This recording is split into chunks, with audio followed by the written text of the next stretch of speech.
think they know. They know who's here on the plaza this morning. They know it's about to go down. It is about to go down. 10 miles east of our Manhattan studios, the greatest tennis players in the world are getting ready to duke it out at Arthur Ashe Stadium in Flushing, New York. They are vying, of course, to win the U.S. Open. Now, as hosts of the Big Show, that's what we like to call this program, we were, of course, given an all-access behind-the-scenes tour of the fourth and final Grand Slam of the year. Sit back, enjoy, take it all in. Chris and I arrived at the U.S. Tennis Center before 8 to claim our official backstage passes. Happens a lot, autographs.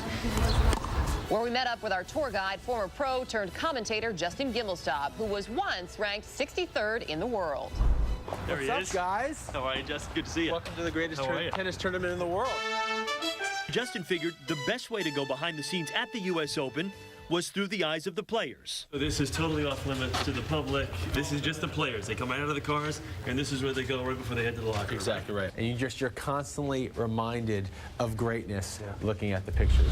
So it was time to hit the locker rooms, put on our tennis shirts, and just like the players, we got to ask for our court assignment. It gets pretty competitive here, trying to get the right court at the right time. Do you think this is competitive?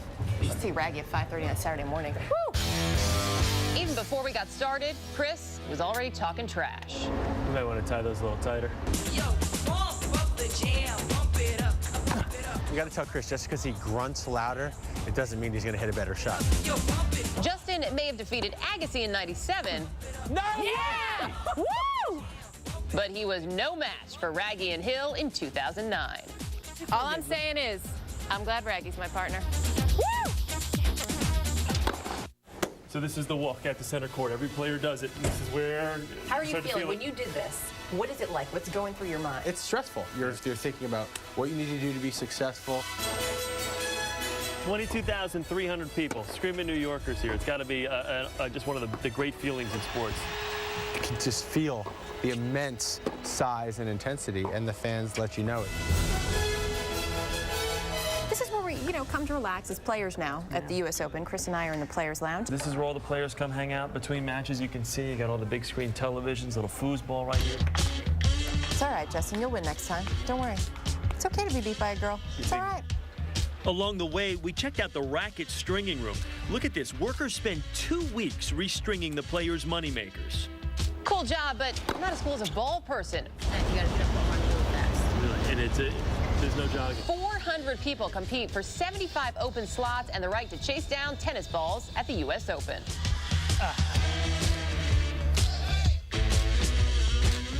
That was not as fast. After a long day, a little luxury and relaxation is in order. So we're about to see how the other half lives. Yeah, it's nice from what I've heard. So this is pretty much the best seat in the house, the luxury suite. Inside, sure, they've got food, they've got drinks, but outside is where the real action is. Because with these seats, there's really no reason to ever leave. It's not a bad day to spot. open, huh? No, it's really not. You stole the words. This is a good day of work. It wasn't a bad way to spend a Tuesday morning. I enjoyed it.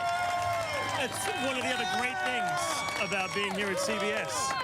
Sports properties, tennis. We got the Super Bowl, too. We do. We've Cannot got it wait for all. that week. And you beat all the other morning shows in softball this year, right here on the early show? They definitely don't want tennis right now. Notice they weren't on the courts. So if those other shows are watching... Guys, stay with us. There is much more to come right here. You're watching the early show on CBS.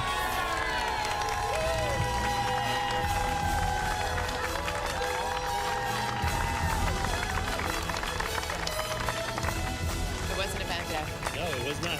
I think the thing that surprised me most was the fact that afterwards, when we continued to walk around the tennis center all day, how many people kept coming up to us and saying, why aren't you guys actually in the U.S. Open, the official U.S. Open? It's true. It's true. And we said, look, at this point, the two of us have 2 jobs. I have a young child at home. We just didn't have time. But maybe next year. Yeah, the practice... The practice schedule is brutal. Although, honestly, practice, don't really need it. I hadn't picked up a racket in years. You hadn't picked up a racket in years. At least 10 years. And it was just it's an open, so it's an open qualifier. You qualified to get in. So we had every opportunity.